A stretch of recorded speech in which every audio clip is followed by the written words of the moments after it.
the rollout for 5G is about surveillance, it's about data collection, and it's about artificial intelligence. And what does that mean? It means a lot of it is going to be self-driving cars.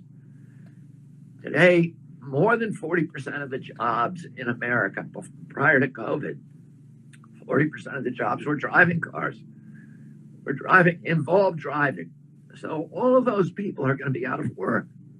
And you're going to have a very submissive, desperate population that's willing to do things like, report on their neighbors, to collect bounties, like inject their neighbors with vaccines if they're unvaccinated. And, we're headed towards a very dark, dark place in our country. And the strange thing is how they're getting away with it without public objection. How submissive the population appears right now. That that's the thing that's the most aggravating and most perplexing to me, Bobby, is how people just rolled over. And it was one of the things that Rocco Galati was saying yesterday, was confirming everything that you've just said. And he said that's the reason why they have to keep the narrative going about mass social distancing cases, which mean nothing, all this testing stuff for about 2 more years, because it was his belief and understanding was going to take about 2 more years to fully implement everything you just said. The digital currency, the social credit score thing, the electronics, everything they've got about a 2-year window to complete it. And so they have to continue with all of this suppression, shutdowns, lock-ins, lockdowns, fear-mongering nonsense over cases and changing entire industries.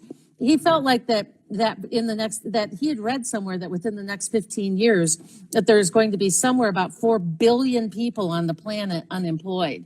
And there's nothing for them to do because of robotics, AI, and transhumanism things. And he said, so it makes sense to me that this whole big depopulation agenda is on board. So the question then becomes,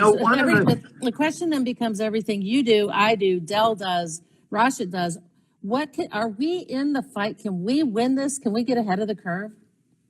Let me make one other, horrendous point. I'm not going to cheer anything up. Okay.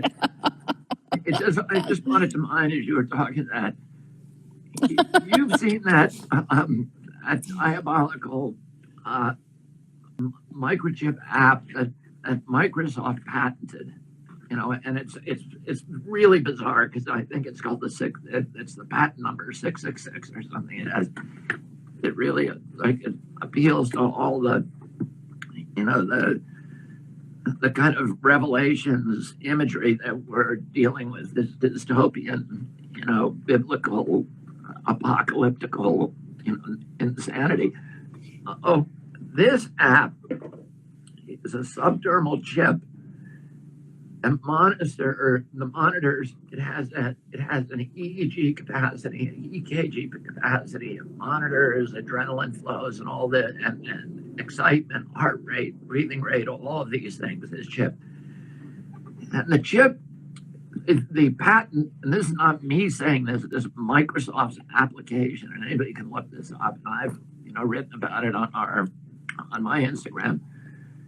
But it says that the way that it will function is it will send you a task on your cell phone.